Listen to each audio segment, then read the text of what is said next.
ಅತ್ತ ಜಮ್ಮು ಕಾಶ್ಮೀರದಲ್ಲೂ ಕೂಡ starting trouble ಬಿಜೆಪಿಗೆ ಏನಾಗ್ತಾ ಇದೆ ಹಾಗಾದ್ರೆ ಗಮನಿಸ್ತಾ ಹೋಗೋಣ. ಒಂದು ಬಿಗ್ ಬ್ರೇಕಿಂಗ್ ಅಪ್ಡೇಟ್ ಲಭ್ಯ ಆಗ್ತಾ ಇದೆ.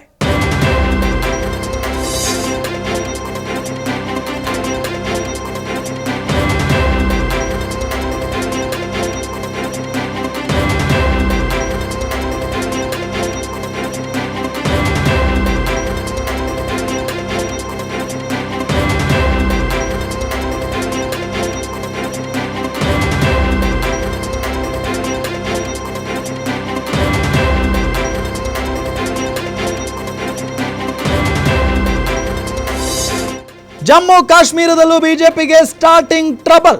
ಹರಿಯಾಣದ ಬಳಿಕ ಜಮ್ಮುವಿನಲ್ಲೂ ಕೈ ಕಿಲ. ಕಣಿವೆ ರಾಜ್ಯದಲ್ಲೂ ಕಾಂಗ್ರೆಸ್ ಗುಡ್ ಸ್ಟಾರ್ಟ್ ಮಾಡಿದೆ. ಕಾಂಗ್ರೆಸ್ ಮತ್ತು ಎನ್ಸಿ ಪಕ್ಷಗಳು ಆರಂಭಿಕ ಮುನ್ನಡೆಯನ್ನ ಕಾಯ್ದುಕೊಂಡಿದ್ದಾವೆ. ಕಾಂಗ್ರೆಸ್ 3, ಎನ್ಸಿ 4 ಕ್ಷೇತ್ರಗಳಲ್ಲಿ ಮುನ್ನಡೆಯನ್ನ ಕಾಯ್ದುಕೊಂಡಿರೋದು. ಒಂದು ಕ್ಷೇತ್ರದಲ್ಲಿ ಮಾತ್ರ ಮುನ್ನಡೆಯನ್ನ ಕಾಯ್ದುಕೊಂಡಿದೆ ಬಿಜೆಪಿ. ಏನು ಖಾತೆ ತೆರೆಯಲು ಪರದಾಡ್ತಾ ಇದೆ ಪಿಡಿಪಿ.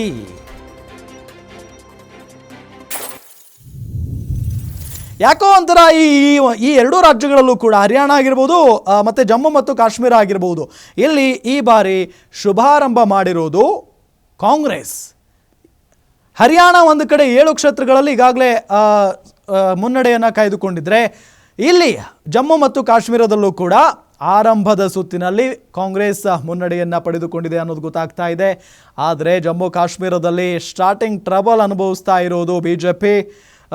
ಕಣಿವೆ ರಾಜ್ಯದಲ್ಲೂ ಕಾಂಗ್ರೆಸ್ ಗುಡ್ ಸ್ಟಾರ್ಟ್ ಮಾಡಿದೆ. ಅನ್ಬಿಲೀವೇಬಲ್, ಬಿಕಾಸ್ 370 ರದ್ದಿನ ನಂತರ ಎಲ್ಲೋ ಒಂದು ಕಡೆ ಬಿಜೆಪಿಯ ಪರವಾಗಿ ಅಲ್ಲಿನ ಜನ ವಾಲ್ತಾ ಇದ್ದಾರೆ ಅಂತ ಹೇಳಲಾಗ್ತಾ ಇತ್ತು. ಆದರೆ ಕಾಂಗ್ರೆಸ್ ಪರವಾಗಿ ಹೆಚ್ಚಿನ ಮತಗಳು ಬಿದ್ದಿದ್ದಾವೆ ಅನ್ನೋದು ಈಗ ಆರಂಭದಲ್ಲಿ ಗೊತ್ತಾಗ್ತಾ ಇದೆ. ಕಾಂಗ್ರೆಸ್ ಮತ್ತು ಎನ್ಸಿ ಪಕ್ಷಗಳು ಆರಂಭಿಕವಾಗಿ ಮುನ್ನಡೆಯನ್ನು, ಅಂದರೆ ನ್ಯಾಷನಲ್ ಕಾನ್ಫರೆನ್ಸ್ ಪಕ್ಷ ಮುನ್ನಡೆಯನ್ನು ಪಡೆದುಕೊಂಡಿರೋದು. ಕಾಂಗ್ರೆಸ್ 3, ಎನ್ಸಿ 4 ಕ್ಷೇತ್ರಗಳಲ್ಲಿ ಮುನ್ನಡೆಯನ್ನು ಪಡೆದುಕೊಂಡಿದ್ದಾವೆ. ಕಾಂಗ್ರೆಸ್ 3 ಕ್ಷೇತ್ರಗಳಲ್ಲಿ ಮುನ್ನಡೆಯನ್ನು ಪಡೆದುಕೊಂಡ್ರೆ, ಎನ್ಸಿ ಪಕ್ಷ 4 ಕ್ಷೇತ್ರಗಳಲ್ಲಿ ಮುನ್ನಡೆಯನ್ನು ಪಡೆದುಕೊಂಡಿದೆ. 1 ಕ್ಷೇತ್ರದಲ್ಲಿ ಮಾತ್ರ ಬಿಜೆಪಿ ಮುನ್ನಡೆಯನ್ನು ಕಾಯ್ದುಕೊಂಡಿದೆ. ಇನ್ನೂ ಖಾತೆಯನ್ನು ತೆರೆಯೋದಕ್ಕೆ ಪರದಾಡ್ತಾ ಇದೆ ಪಿಡಿಪಿ ಅನ್ನೋದು ಕೂಡ ಗೊತ್ತಾಗ್ತಾ ಇರುವಂಥ ವಿಚಾರ. ಒಟ್ಟಾರೆಯಾಗಿ ಕಣಿವೆ ರಾಜ್ಯದಲ್ಲಿ ಈಗ ದೊಡ್ಡ ಫೈಟ್ ಇದೆ, ಮುಖಾಮುಖಿಯಾದಂಥ ಫೈಟ್ ಇದೆ. ಹಾಗಾಗಿನೇ ಯಾರು ಗೆಲ್ತಾರೆ, ಯಾರು ಸೋಲ್ತಾರೆ, ಅಲ್ಲಿನ ಕಣಿವೆ ರಾಜ್ಯದ ಮತದಾರ ಪ್ರಭುಗಳು ಯಾರ ಕೈ ಹಿಡಿದಿದ್ದಾರೆ, ಯಾರ ಕೈ ಬಿಟ್ಟಿದ್ದಾರೆ ಅನ್ನೋ ಕುತೂಹಲ ಇದ್ದೇ ಇದೆ. ಗಮನಿಸ್ತಾ ಹೋಗೋಣ ಏನಾಗುತ್ತೆ ಮುಂದಿನ ಹಂತಗಳಲ್ಲಿ ಅಂತ ಹೇಳಿ.